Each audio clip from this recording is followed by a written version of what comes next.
Hello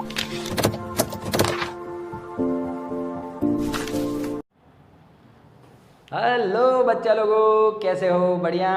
चलिए, मेरा नाम है अलकेश सर फ्रॉम आराध्य क्लासेस CTM अहमदाबाद। दोस्तों, आज हम लॉज ऑफ मोशन में जो फिजिक्स में लॉज ऑफ मोशन है उसका पार्ट 6 लेके आए हैं। टॉपिक क्या है पता नहीं सर, लेकिन 1 से 5 पार्ट आपने देखे दोस्तों, 1 से 5 पार्ट। लास्ट पोर्शन में 5वें पार्ट में हमने न्यूटन का फर्स्ट लॉ देखा था। न्यूटन के फर्स्ट लॉ से ये पता चला दोस्तों कि फोर्स नाम की कोई क्वांटिटी है जो हालत ख़राब कर रही है। फोर्स नाम की कोई क्वांटिटी है जो हालत ख़राब कर रही है, वो तो पहले भी पता था, लेकिन फोर्स और मार्केट में आया कि अच्छा ऐसा होता है ना। और गैलीलियो के बेस्ड ऊपर से ही न्यूटन लाए थे सब, आपको सब लास्ट टाइम स्टोरी समझाया मैंने आपको, ठीक है। अब दोस्तों, जब न्यूटन का सेकेंड लॉ पढ़ाना है तो उससे पहले आपको एक चीज़ आज का लेक्चर देखना पड़ेगा, तो अगला न्यूटन का सेकेंड लॉ आपको समझ में आएगा, ठीक है। वो करे उससे पहले दोस्तों, जो आप यदि चैनल पे नए हो तो बिल्कुल सब्सक्राइब करो इसको। और हाँ, बहुत तगड़े तगड़े कंटेंट रखते हैं आराध्य क्लासेस के चैनल पे, कहीं और देखने की ज़रूरत नहीं है, खाली वीडियोस देख के और उसको ही लगा रहे तो भी बहुत लाइफ सेट है दोस्त। थियरी के बेसिक कॉन्सेप्ट्स, और उसके अंदर NCERT टेक्स्ट बुक थियरी भी आ गया तेरा, उसके कॉन्सेप्ट भी आ गए और उसके सम्स भी, न्यूमेरिकल्स भी आ जाते हैं दोस्तों, तो आपको लेवल एकदम सेट रहता है। चलो आ जाओ, तो बिल्कुल चैनल को टकाक देके सब्सक्राइब कर दो। चलो आ जाओ, स्टार्ट करते हैं दोस्तों। हमने पढ़ा हर बार हम यही देखते थे, लास्ट चैप्टर 3 में भी देखा और चैप्टर 5 में भी स्टार्टिंग में देखा है कि कोई पार्टिकल v वेलोसिटी से मूव कर रहा है, बस उसका एक्सेलरेशन है, ये है, वो है, वो सब देखा है। हमारी एक नज़र एक चीज़ पे नहीं गई। हमने अभी भी देखा था गैलीलियो में भी बॉल वेलोसिटी ऐसा इतनी हाइट तक जाता है, लेकिन उसमें एक चीज़ पे नज़र नहीं गई हमारी, जो आज जाने वाली है दोस्तों, वो है इसका मास, ज़ुपाक। इस चीज़ का कुछ तो मास होगा ना। अब आया दोस्त ऊंट पहाड़ के नीचे, अब चैप्टर दोस्त लेवल वाला होने वाला है। तू देख, अभी लॉज ऑफ मोशन मतलब लाइफ सेट करने वाला है। ये लाइफ टाइम का चैप्टर है, लाइफ टाइम का दोस्त है ना। न्यूटन के 3 लॉज तो मतलब समझ ले जिंदगी भर तेरे को पीछा नहीं छोड़ेंगे। हम पैदा हो गए ना, मतलब न्यूटन के तीनों नियम हमारे पीछे लग गए दोस्त, है। चला जा, ठीक है। तो दोस्तों, वेलोसिटी था अब तक तो वेलोसिटी था, कुछ माइंडसेट नहीं था। वेलोसिटी के साथ मास भी आ गया, मतलब कि क्या बोला गया, product of mass and velocity of that particle, product of mass of body and its velocity is called linear momentum. क्या होगा? Linear momentum. क्या हो जाएगा? Linear momentum. चलो तो डेफिनेशन लिखो। Product of mass of body and its velocity is called linear momentum। तू देख मोमेंटम क्या करने वाला है, जो वेलोसिटी ने नहीं किया ना दोस्त, अब उससे और तगड़ा मोमेंटम करेगा। मोमेंटम तेरा लेवल सेट करने वाला है लाइफ का। हाँ, जैसे जैसे आगे बढ़ते कुछ नई नई चीज़ें सीखने को मिलती है। चलो भैया, इसका अब यूनिट क्या हो जाएगा? Kilogram into metre upon second, ये तेरा MKS यूनिट है। और gram into centimetre by second, ये तेरा CGS यूनिट है, ठीक है। इसका और शॉर्ट में यूनिट होता है न्यूटन इंटू सेकेंड। लिखना हो तो लिख ले, न्यूटन इंटू सेकेंड। कैसे होता है मैं सेकेंड लॉ में समझाऊंगा। डाइन इंटू सेकेंड, CGS क्या होता है? डाइन इंटू सेकेंड, और ये MKS में क्या होता है? Newton into second. समझाऊंगा सेकेंड लॉ में कि कैसे न्यूटन इंटू सेकेंड आता है, ठीक है। चलो अभी तक के लिए इतना है। अब दोस्तों, आपको डायमेंशन फॉर्मूला लिखना है, तो डायमेंशनल फॉर्मूला लिख सकते हो 1 1 -1। हाँ, देख लेना तेरे हिसाब से। दोस्तों, ये कैसी क्वांटिटी है? मोमेंटम कैसी क्वांटिटी है? देखो, momentum is directly connected with the velocity, so that is why it is also vector quantity. इसका डायरेक्शन क्या है दोस्तों? ये कौन से डायरेक्शन में होता है momentum? In direction of velocity.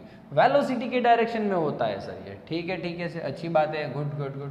तो इतना इनफ है। 2 मार्क का थियरी पूछेंगे, अपना टॉपिक है अपना टॉपिक है लीनियर मोमेंटम। ये आज का अपना टॉपिक है दोस्तों। देखो एक दो एग्जांपल लेता हूँ, आपको ये फंडा फोकस है दोस्तों, इसको एग्जाम में नहीं लिखना है। एक दो एग्जांपल लिखता हूँ ऐसे ही आपको समझ में आए इसलिए। एक, a body or an object of mass 10 kg is moving with velocity 2 meter per second, so find linear momentum। find linear momentum तो सिंपल है दोस्तों, मास 10 kg है, वेलोसिटी 2 मीटर पर सेकेंड है, तो P फाइंड करना है। सर बच्चे जैसा सवाल है, 20 kilogram into metre upon second, ये आ गया आपका मोमेंटम। बहुत इजी है। दूसरा एग्जांपल लूँगा, उसमें तू लोचा मारेगा ही मारेगा, मुझे पक्का भरोसा है तुझ पे। इतना भरोसा तो किसी पे नहीं है, तुझ पे भरोसा है। क्या भरोसा है? देख दोस्त, एक बस, अ बस ऑफ मास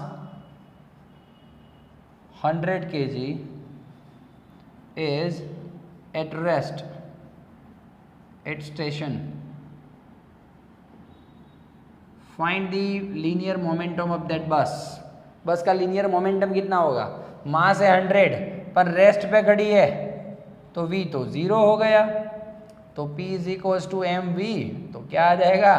0 आ जाएगा। छोटे छोटे क्वेश्चन दोस्तों एक एक मार्क्स में VSQ पूछते हैं, टेंशन नहीं लेना। अब आ जा दोस्त लॉजिक पे। लॉजिक ये बोल रहा हूं मैं कि वेलोसिटी से बेहतर मोमेंटम है कैसे? मोमेंटम होशियार है,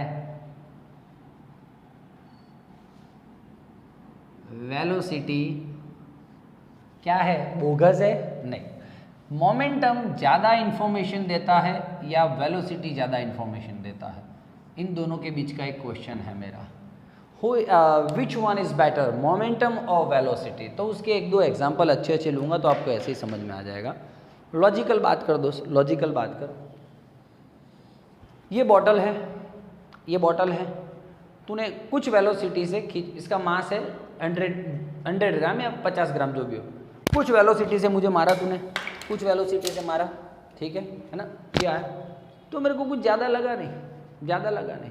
यही तो दोस्त बड़ा सा मान ले कि 10 किलो का कुछ चीज़ उठा के इसी वेलोसिटी से मुझ पे मारे तो बस फिर प्रभु की इच्छा, जो करना होगा वो करेंगे, है कि नहीं दोस्त? तो चक्कर क्या है सर? ये चक्कर समझ में नहीं आया। वेलोसिटी तो दोनों का सेम था, वो पत्थर मारूं या ये जो बॉटल मारा, तो किससे मुझे ज़्यादा लगेगा? ऑब्वियसली पत्थर से, बॉटल से ज़्यादा नहीं लगेगा। दोनों का वेलोसिटी तो सेम है यार, तो वेलोसिटी तो ये इन्फॉर्मेशन प्रोवाइड नहीं कर रहा है, वेलोसिटी तो सेम है, तो किससे ज़्यादा लगेगा मुझे, किससे ज़्यादा मुझे चोट आएगी? वो यार यस, वो कौन बोल रहा है?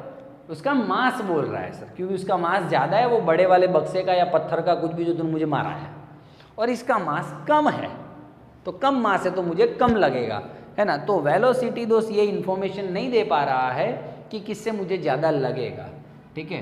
तो मेरा ये फर्स्ट एग्जाम्पल है इसका। तो मास जो है वो इन्फॉर्मेशन देता है, ठीक है? जैसे कि सिंपल एक बड़ा सा पत्थर लूँ और एक छोटा पत्थर लूँ, ठीक है? इसका कुछ मास है स्मॉल m, इसका कैपिटल M, इसको v वेलोसिटी से मार रहा हूँ, इसको v वेलोसिटी से मार रहा हूँ, तो तुझे पता है दोस्तों किससे मुझे ज़्यादा लगेगा, बड़े पत्थर से या छोटे पत्थर से, है ना? एक तो पेबल है, पेबल मतलब कि कंकरी छोटी सी, है ना? कंकड़ होता है ना छोटा सा वो, और एक है बड़ा स्टोन है, तो किससे मुझे ज़्यादा लगेगा? इससे ज़्यादा लगेगा। क्यों दोस्तों? Velocity can not provide information of what, कि मुझे किससे ज़्यादा लगेगा। तो मैं मास को भी इंक्लूड कर देता हूँ, तो बन जाता है मोमेंटम। तो मोमेंटम मुझे ये इंफॉर्मेशन देगा, मोमेंटम मुझे ये इंफॉर्मेशन देगा कि किससे मुझे ज़्यादा लगेगा। तो आपने देखा दोस्तों मोमेंटम होशियार है। हाँ, दूसरा एग्जांपल ले लेता हूँ। सिंपल सिंपल बातें ही करेंगे हम आज, लेवल वाली बातें नहीं होगी। छोटा सा टॉपिक है, छोटा सा टॉपिक है। ये छोटा टॉपिक आगे जाके बड़ा का धमाका करने वाला है दोस्त, समझ लेना, फील ले लेना इसका। v वेलोसिटी, हाँ चलो अब कुछ है बड़ा वाला m मास। ये ट्रक है दोस्त, ट्रक है, और एक साइकिल ले लेता हूँ, ठीक है, स्मॉल m है, ठीक है। तो अब बोल मुझे कि वेलोसिटी तो सेम है दोनों का, तो इसको या इसको किसको रोकना ज़्यादा मुश्किल होगा? किसको रोकना ज़्यादा मुश्किल होगा? इसको रोकना ज़्यादा मुश्किल होगा। क्यों सर? वेलोसिटी तो सेम है, वेलोसिटी इन्फॉर्मेशन दे नहीं रहा है कि किसको रोकना ज़्यादा जल्दी रोक पाए, किसको इजीली रोक पाएंगे, किसको रोक नहीं पाएंगे। वेलोसिटी तो सेम है, तो वेलोसिटी इन्फॉर्मेशन दे ही नहीं रहा है, तो कौन इन्फॉर्मेशन दे रहा है? कुछ तो अलग बात है इनमें, वो है मास। तो मास इंटू वेलोसिटी करेगा तो आ जाएगा मोमेंटम m इंटू वी, और इसका momentum m into v. This momentum is greater than this, so हम बोल पाएंगे कि ट्रक को रोकना ज़्यादा मुश्किल हो जाएगा, ठीक है। तो ये दो छोटे छोटे दोस्तों क्वेश्चन हैं। आपको एक और लॉजिक क्लियर करता हूँ, बस इतना ही है दोस्त, इतना ही है, ठीक है। मोमेंटम खाली जानना था, ये बात जान रहा है वो भी बहुत बड़ी बात है, मुझे आगे काम है इसका, इसलिए है ना। 2 मिनट रुक जाए। अब आपको दोस्तों, हाँ ये आपको एग्जाम में इतना लिखना है, हाँ पूछे तो ये 2 एग्जाम्पल नहीं लिखने थे आपको, ये 2 एग्जाम्पल आपको नहीं लिखने थे। एक क्वेश्चन तगड़ा वाला करवाता हूँ, फिर आप फ्री हो। फंडा फोकस, ये आपको देखना है तो आपको छूट छाट है, नहीं भी देख सकते हो। चलिए अभी P is equals to m v तो था, फिक्स्ड बात है, फिक्स्ड बात है। यहाँ पे देख ले तो, यहाँ पे मान लो मैं मास m1 लेता और ट्रक का और वेलोसिटी v1 लेता, तो मोमेंटम क्या हो जाता? m1 v1। यहाँ पे मास m2 लेता और वेलोसिटी v2 लेता, तो मोमेंटम बन क्या जाता? m2 v2। समझ में आ रहा है ना? समझ में आ रहा है? क्लियर है? चला जा। तो कभी भी एक पहला पार्टिकल है उसके लिए m1 v1, दूसरा पार्टिकल है उसके लिए m2 v2, तीसरा होता तो m3 v3, ऐसे। ये जो P is equals to m v है, उसमें मुझे 3 केसेस याद आ रहे हैं। This is just for the information only, है ना। जो बच्चों को मतलब ये भी बहुत लग रहा है वो रहने दे भाई तू, है ना। चल, P is equals to m v. M constant है ना, एक मिनट, M कांस्टेंट है, M कांस्टेंट है तो देख कांस्टेंट है तो P is proportional to V। एक ही मिनट का बाकी रह गया बेटा, एक ही मिनट का बाकी रह गया है ना, क्लियर हो रहा है। चलो, P is proportional to V। ओहो सर, प्रोपोर्शनलिटी वाला है भाई, मोमेंटम और वेलोसिटी। ग्राफ कैसा बनेगा? Straight line, straight line. चला जा। V कांस्टेंट हो रहा है दोस्त, V कांस्टेंट हो तो P is proportional to mass, directly proportional में है दोस्तों, उसका ग्राफ कैसा आएगा भैया? हाँ, स्ट्रेट लाइन। अब मान ले मैं P कांस्टेंट लेता हूँ, अब मान ले मैं P कांस्टेंट, लास्ट वाला बहुत टफ है दोस्त, इसको कांस्टेंट लेता हूँ तो mv is equals to constant, v को ओसे का ओसा रख दे, constant upon mass, constant upon mass नीचे चला गया, तो अब बोल v proportional to 1 upon m। समझ रहा है। mv is equals to constant, ये m नीचे गया, constant upon mass, so v is inversely proportional to the mass. So finally p constant होता है तो v is proportional to, inversely proportional to मास। और आप जानते हो चैप्टर 3 में बहुत मजूरी की है मैंने ग्राफ में भैया, इनवर्सली प्रोपोर्शनल हो उसका ग्राफ कैसन बा, ऐसन बा, ठीक बा। तो ये छोटी छोटी इन्फॉर्मेशन है, उसके लिए आपको ये करवाया था। बाकी मज़े करिए, और पार्ट 7 लेके आ रहा हूँ, न्यूटन सेकेंड लॉ, उसके लिए ज़रूरी था दोस्तों मोमेंटम जानना आपको, ठीक है ना। तो डन है। चल फिर से एक बार, 100 किलो की बस है, स्टेशन पे खड़ी है दोस्त, 100 kg a bus of the mass 100 kg is at rest at the station, so what is it momentum? 0। क्यों भैया? वेलोसिटी तो 0 है, रेस्ट पे बस खड़ी है, ठीक है। तो ऐसी छोटी छोटी बातें मोमेंटम की। मिलते हैं नेक्स्ट लेक्चर में। Thank you very much, take care, bye bye, thank you.